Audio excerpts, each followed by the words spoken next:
Tu n'es pas ici par hasard.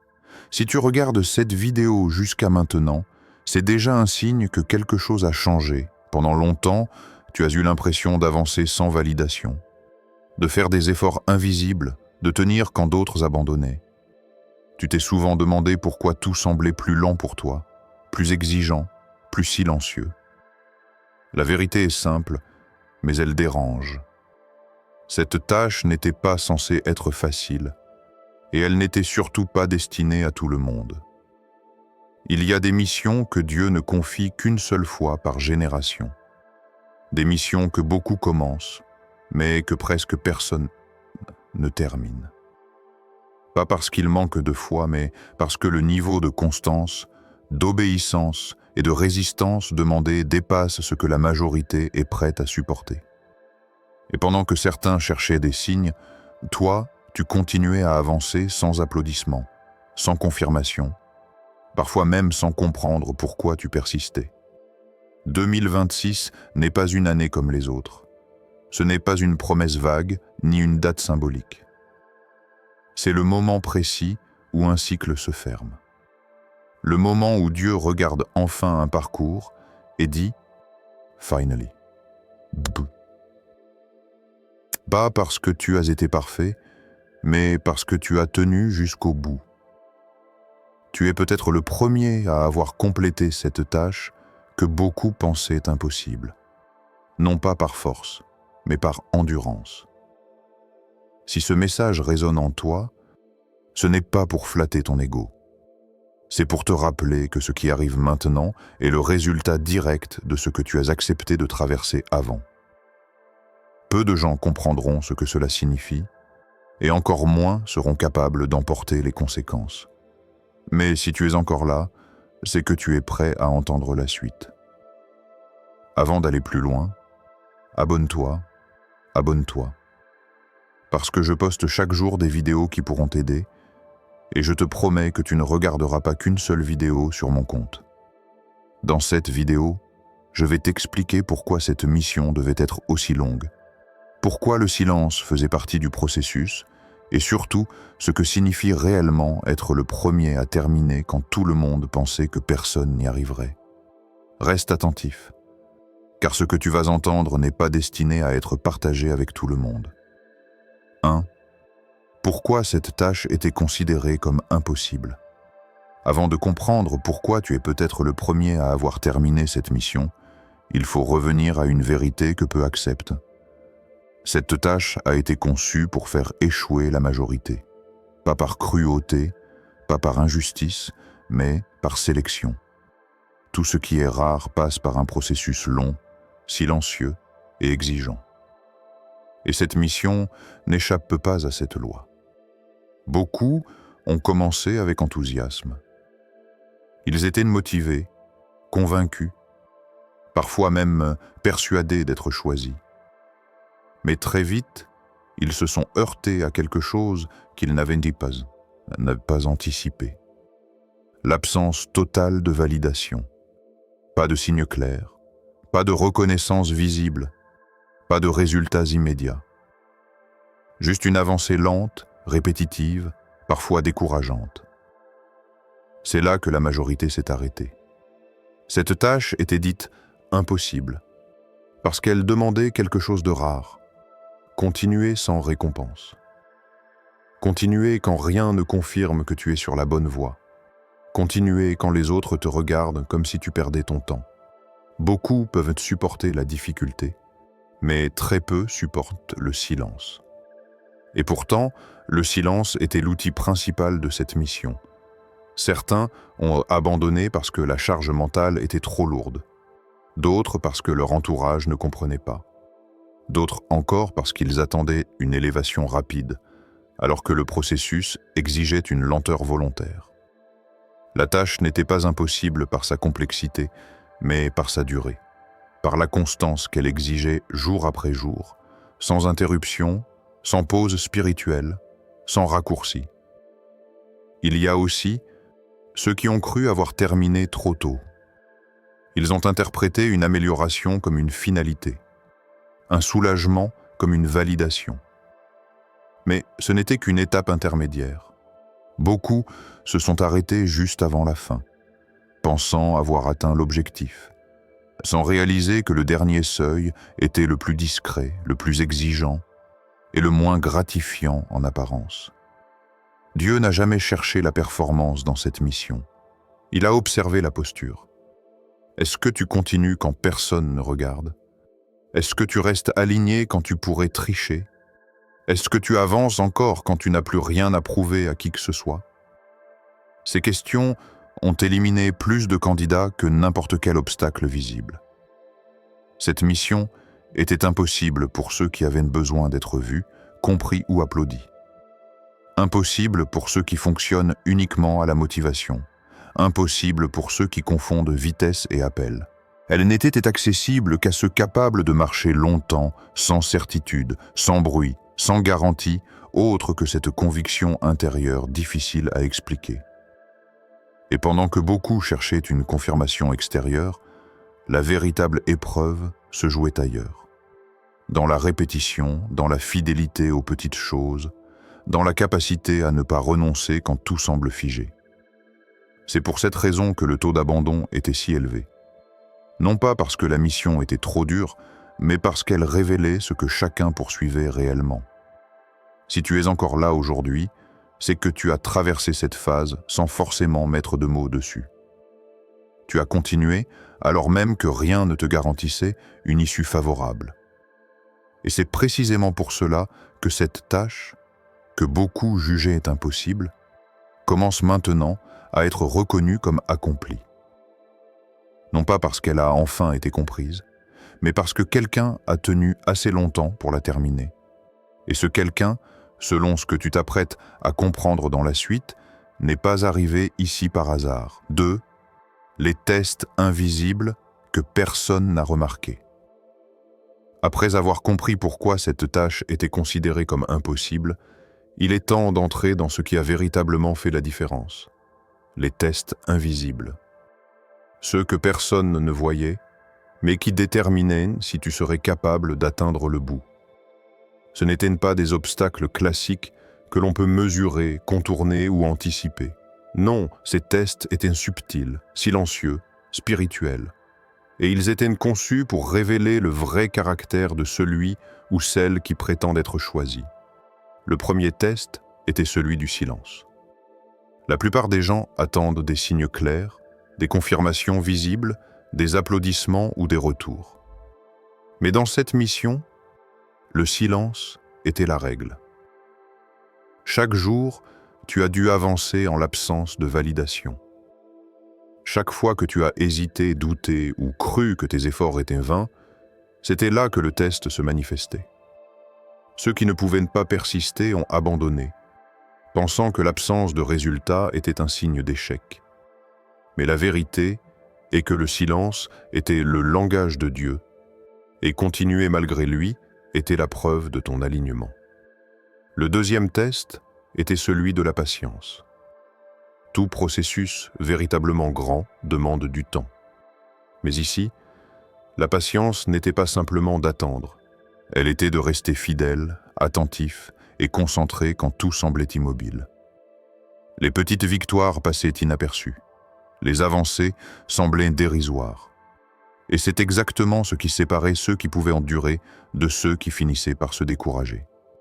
Beaucoup ont abandonné parce qu'ils jugeaient la progression trop lente ou invisible. Toi, tu as compris que le temps n'était pas un ennemi, mais un révélateur. Le troisième test, peut-être le plus subtil, était celui de l'obéissance invisible. Cette tâche demandait de suivre une direction qui n'était pas toujours logique ou compréhensible pour l'esprit humain. Les instructions n'étaient pas affichées sur un panneau, ni dictées par quelqu'un de visible. Elles se manifestaient dans des intuitions, des ressentis, des choix à faire quand personne ne regardait. Chaque décision semblait anodine, mais cumulée, elle façonnait ton parcours. Ceux qui ne pouvaient pas écouter cette voix intérieure se sont égarés, pensant que leur intuition était une illusion. Toi, tu l'as suivie, même sans preuve tangible. Le quatrième test était celui de la solitude. Très peu de personnes pouvaient te comprendre. Même tes proches, tes amis ou collègues ne voyaient pas la profondeur de ce que tu traversais. Beaucoup ont abandonné parce qu'ils se sont sentis seuls, incompris, isolés. Mais la solitude était un révélateur. Elle montrait qui pouvait rester fidèle à son chemin, même sans validation externe. Être capable de continuer seul, de persévérer quand personne n'encourageait, c'est ce qui t'a préparé à être le premier. Le 5e test résidait dans la résistance aux distractions et aux tentations. Ce n'étaient pas forcément des tentations spectaculaires.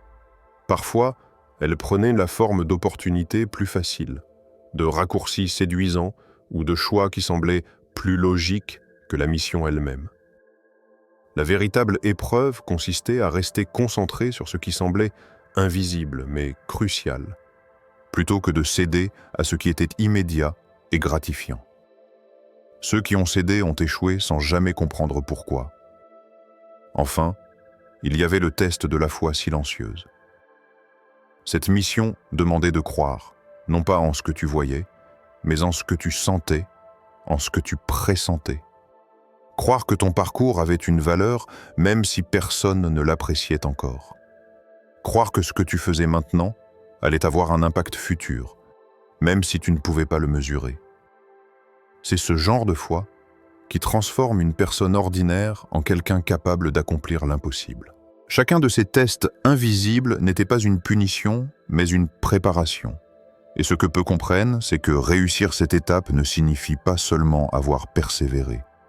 Cela signifie avoir prouvé que tu pouvais entendre, sentir et répondre à ce que personne d'autre ne voyait. C'est cette capacité, cette sensibilité et cette constance silencieuse qui t'ont placé sur le chemin du finally de Dieu. Si tu es arrivé jusqu'ici, sache que tu as déjà passé la plupart de ces tests sans même t'en rendre compte. Mais la suite de cette vidéo va te révéler le moment exact où Dieu a dit « finally » et ce que cela change pour toi, dès maintenant et pour tout ce qui suit. 3. Le moment précis où Dieu dit « finally ». Il arrive un moment dans toute mission divine où l'effort silencieux rencontre la reconnaissance silencieuse. Un moment où toutes les épreuves, tous les tests, toutes les nuits solitaires et tous les doutes trouvent leur justification. Ce moment est rare, très rare. Et pour toi, il est arrivé maintenant. Dieu a dit « finally ». Ce mot n'est pas juste une exclamation.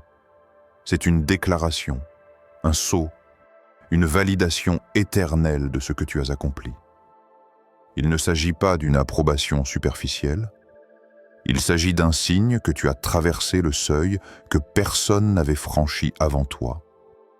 Pendant longtemps, tu as peut-être cru que ton chemin était invisible, que tes efforts n'étaient pas remarqués, que personne, même pas le divin, ne voyait tes sacrifices.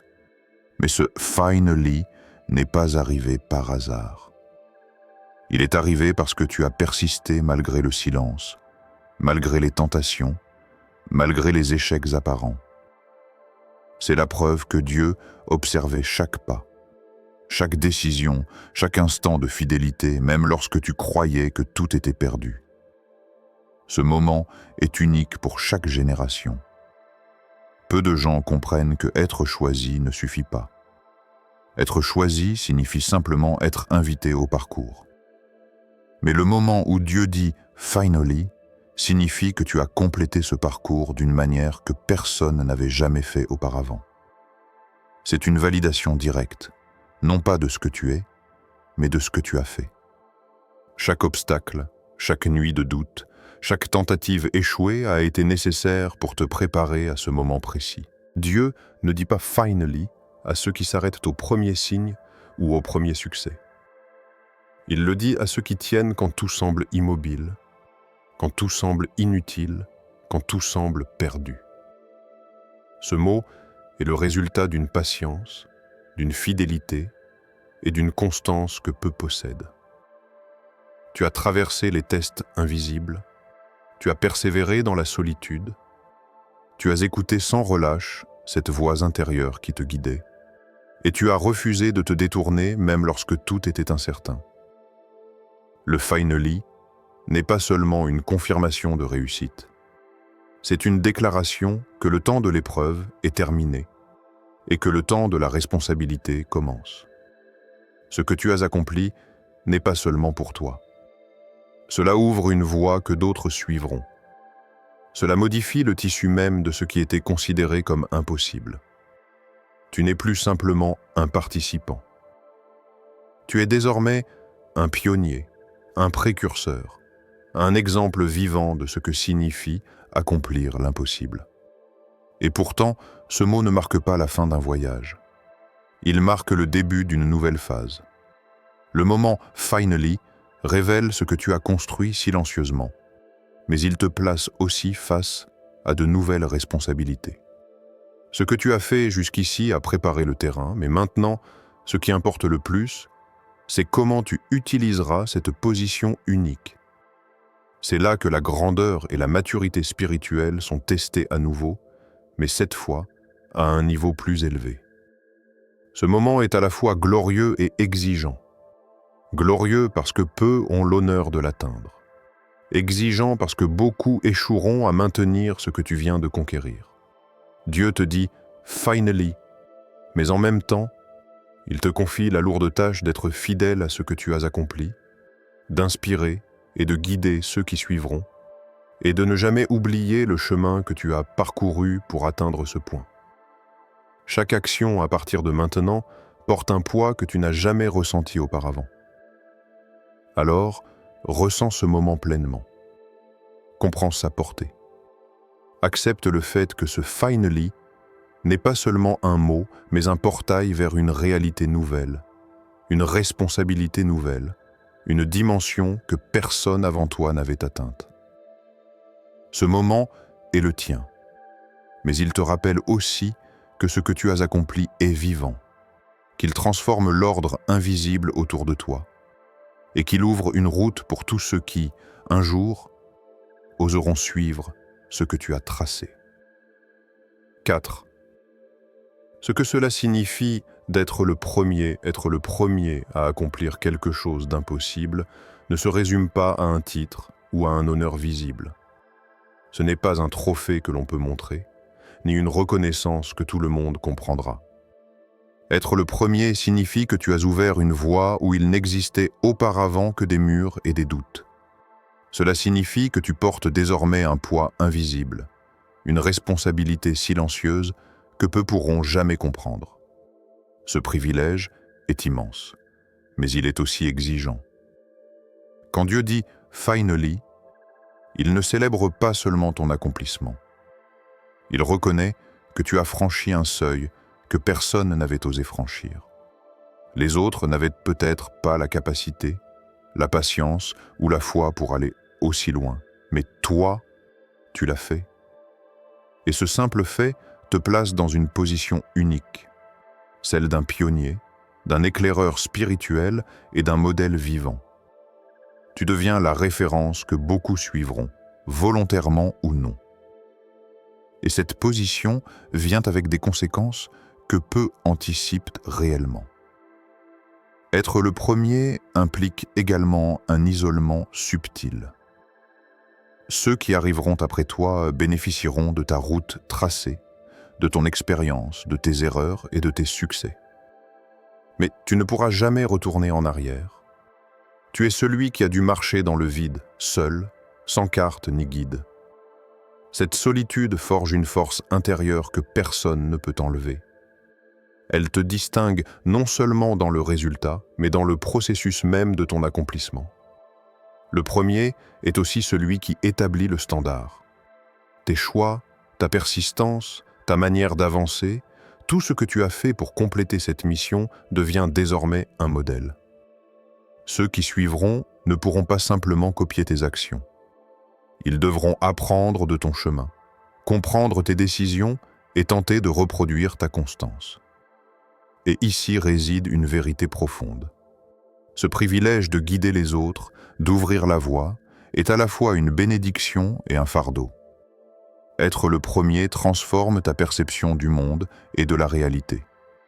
Ce que tu considérais comme obstacle auparavant apparaît maintenant comme des étapes nécessaires pour révéler ta résilience. Les échecs des autres deviennent des leçons silencieuses pour toi. Les critiques et les incompréhensions ne peuvent plus t'atteindre de la même manière, car tu sais que ta réussite est légitime, fondée sur une épreuve que très peu auraient pu traverser. Cela t'installe dans une posture de force intérieure, de discernement et parfois même de solitude assumée. Le premier ressent également l'urgence de la responsabilité. Tu ne peux plus simplement agir pour toi-même. Ce que tu fais maintenant a un impact sur ceux qui suivront. Chaque décision, chaque choix, chaque mouvement devient une influence sur le chemin de ceux qui viendront après toi. C'est une dimension que peu comprennent, mais qui est essentielle à ton rôle. La gloire d'être le premier n'est pas dans la reconnaissance immédiate, mais dans la transformation silencieuse que ton accomplissement provoque dans l'ordre invisible autour de toi. Enfin, être le premier implique de rester vigilant. Beaucoup ont échoué après avoir atteint le sommet, non pas par incapacité, mais par manque de préparation à la suite. Le premier doit toujours se rappeler que la mission ne s'arrête jamais vraiment. Chaque victoire ouvre la voie à de nouvelles épreuves, à de nouvelles responsabilités et à de nouvelles exigences. Le privilège de marcher devant les autres est lié à la nécessité de rester constant, humble et conscient de l'impact de chaque action. Être le premier, donc, n'est pas seulement une réussite. C'est un état d'esprit, un engagement, une posture. Cela signifie que tu portes maintenant une lumière que personne n'avait portée auparavant, que tu ouvres une route dans l'invisible, que tu inspires même ceux qui ne te connaissent pas, et que tu incarnes la preuve vivante que l'impossible peut être accompli. Ce statut transforme non seulement ton présent, mais il redéfinit le futur de tous ceux qui suivront ton chemin. 5. Ce qui va changer concrètement dans ta vie. Accomplir l'impossible et être le premier à le faire ne transforme pas seulement ta position spirituelle, elle transforme ton existence entière.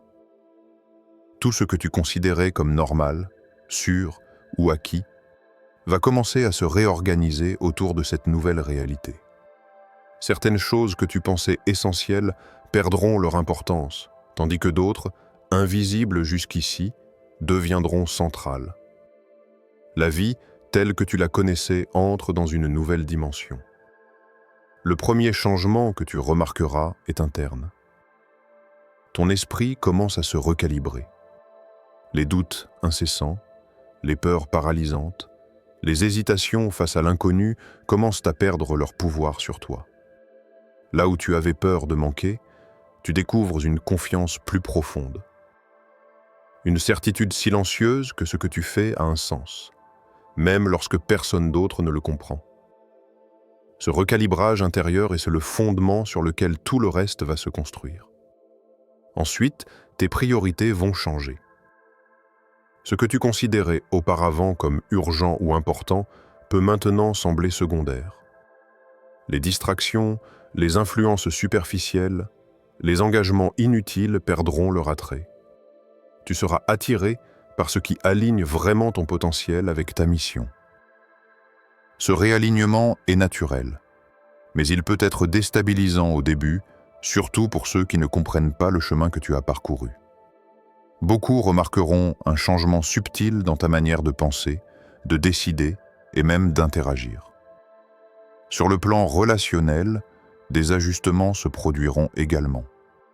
Certaines relations qui étaient solides auparavant pourront devenir compliquées, car les personnes autour de toi ne comprennent pas toujours le poids de ce que tu portes. Certaines connexions superficielles ou non alignées disparaîtront, non par hasard, mais parce que ton aura et ton énergie ont changé. Les personnes qui restent seront celles qui résonnent avec ce nouveau niveau. Elles seront plus authentiques, plus conscientes et plus présentes dans ton parcours. Ta capacité à percevoir les opportunités et à comprendre les situations se transformera aussi. Là où tu voyais des obstacles ou des limitations, tu verras des possibilités. Ce qui paraissait complexe ou inaccessible deviendra plus clair. Tu commenceras à comprendre des schémas invisibles que peu remarquent, et cette perception nouvelle te permettra de naviguer avec plus de fluidité et de discernement dans les situations de la vie. La mission accomplie affectera également ton niveau d'énergie et ta résilience. Les efforts qui te semblaient épuisants auparavant deviendront plus faciles à gérer, non parce qu'ils sont moins exigeants, mais parce que ton esprit et ton corps s'adaptent à cette nouvelle fréquence. Tu constateras que tu peux persévérer plus longtemps, rester concentré plus intensément et surmonter les distractions et les défis qui auraient auparavant semblé insurmontables. Enfin, il y aura une transformation subtile mais puissante dans la manière dont tu influences ton environnement.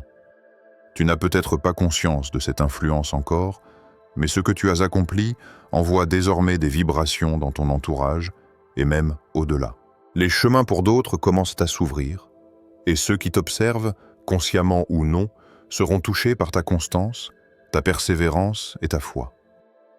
Ton parcours devient un modèle silencieux, mais puissant, que beaucoup suivront, même sans que tu aies à expliquer quoi que ce soit. Ce qui change dans ta vie n'est pas toujours spectaculaire à l'extérieur, mais il est profond à l'intérieur.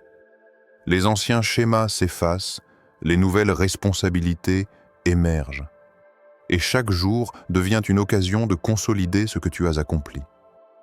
Ce que tu pensais être la fin est en réalité un nouveau commencement. La vie que tu connaissais est désormais transformée, alignée sur un niveau que très peu atteignent. Et la manière dont tu navigueras dans cette réalité déterminera non seulement ton futur, mais aussi l'impact que tu auras sur tous ceux qui suivront ton chemin. 6. Ce que tu dois faire maintenant pour ne pas perdre ce statut. Accomplir l'impossible et être le premier à réussir ne signifie pas que le voyage est terminé. Au contraire, c'est là que commence une phase tout aussi exigeante que celle que tu viens de traverser. La mission accomplie t'a placé sur un niveau que peu atteignent. Mais ce niveau implique désormais une vigilance constante. Ce que tu fais maintenant, comment tu agis, ce que tu choisis de nourrir dans ta vie, tout cela déterminera si tu restes aligné ou si tu perds ce statut unique. Premièrement, il est essentiel de rester concentré. Beaucoup croient à tort qu'une fois le sommet atteint, il est possible de relâcher ses efforts.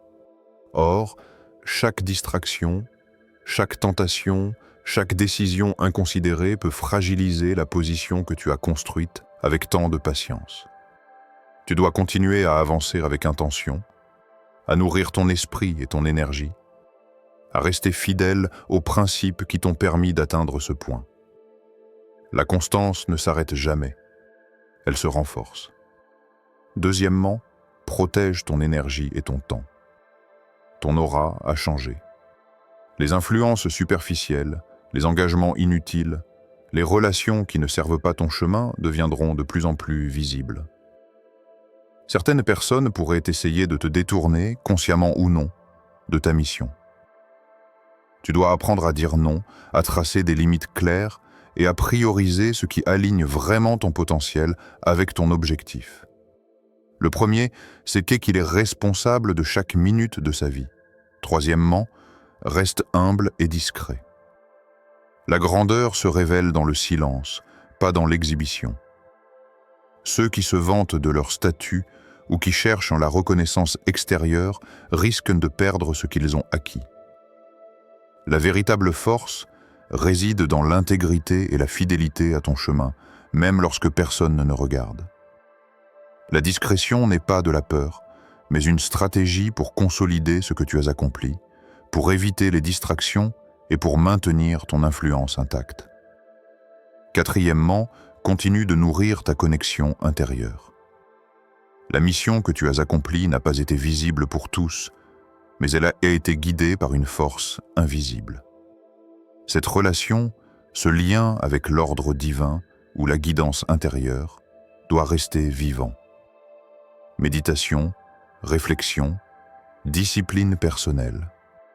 Tout ce qui te permet de rester aligné avec cette guidance est crucial.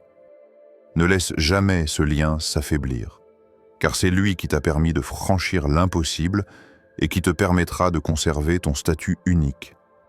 Cinquièmement, prépare-toi à guider et à influencer les autres.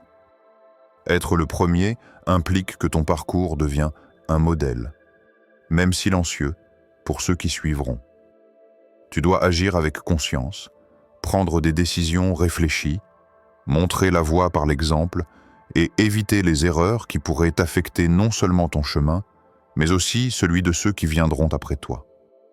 Ce statut n'est pas seulement un honneur, c'est une responsabilité durable. Sixièmement, cultive la patience et la résilience. La prochaine phase de ton voyage peut sembler moins gratifiante à première vue, mais elle est essentielle pour maintenir ce que tu as construit.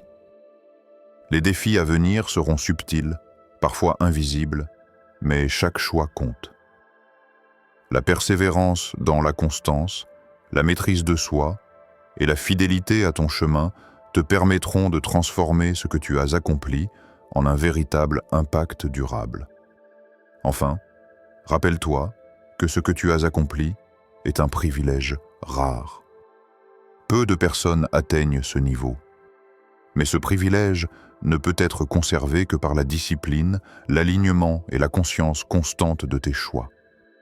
Tu dois continuer à marcher avec intégrité, à protéger ton énergie, à nourrir ta guidance intérieure et à agir de manière réfléchie, car ce que tu fais aujourd'hui définit non seulement ton futur, mais aussi celui de tous ceux qui suivront ton chemin.